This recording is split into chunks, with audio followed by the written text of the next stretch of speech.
There you go. I wanna ask a question, and I know we all lost somebody this past May, and I want to ask your how the impact of what Eddie Kelly was to you. I mean, man, like I told you, if you really go back to it, Eddie had an impact on every part of my existence as an official. Like I said, from the point of time when I met him at Rice and was like, "Hey, let me pick your brain on this. I know I'm getting started and it's late.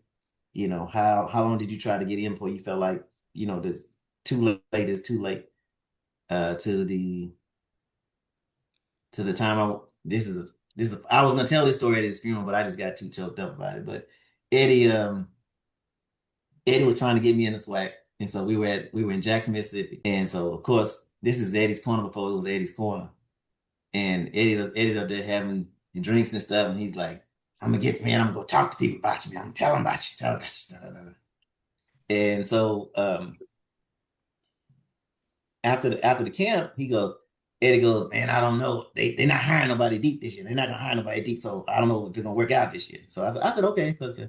But then it turns out they hired like two people deep. And I said, "What happened?" He's like, "Oh man, I thought they wasn't gonna hire nobody deep, but they did." He said, "But you know what? It probably would have helped if I hadn't kept calling you Bobby Jackson instead of Bobby Wright."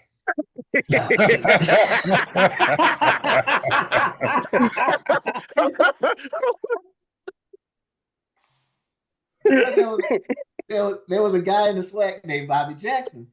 And of course, Eddie loved Cavassier. So Eddie had too many Right. Cavassiers. And so he up there talking about Bobby Jackson. They ain't never mentioned Bobby Wright. So that's Oh probably why I goodness.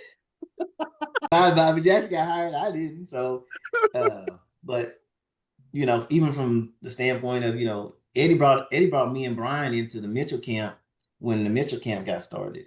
Um as as to help out. And Right. so that had a tremendous help on my career, because I think when you're a board member of these camps and stuff, people look at you as somebody who has responsibilities, and they put more credibility on your name.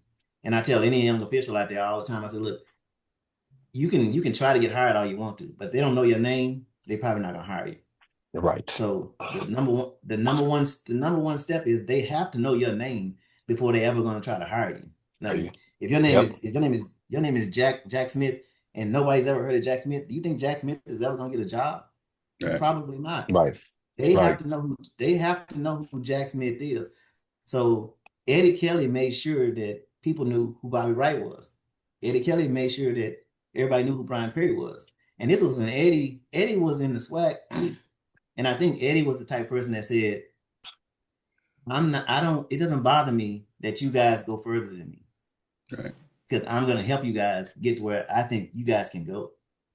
Gotcha. Eddie let you stand on his shoulders to get to where you needed to be, even to the standpoint, like I said. And I think Eddie knew that for me to get back to the level I needed to get back to, I needed to be a whitehead, because I needed to be the point where somebody said, he handles all these responsibilities well. He's a whitehead. He's a person that can do a lot of different stuff, and he's that guy. And I think secretly, I think that's what Eddie was doing, was saying, "Hey, be a whitehead, and I think you can put some more shine on your name, and you'll get where you want to be." So Eddie was monumental in my career.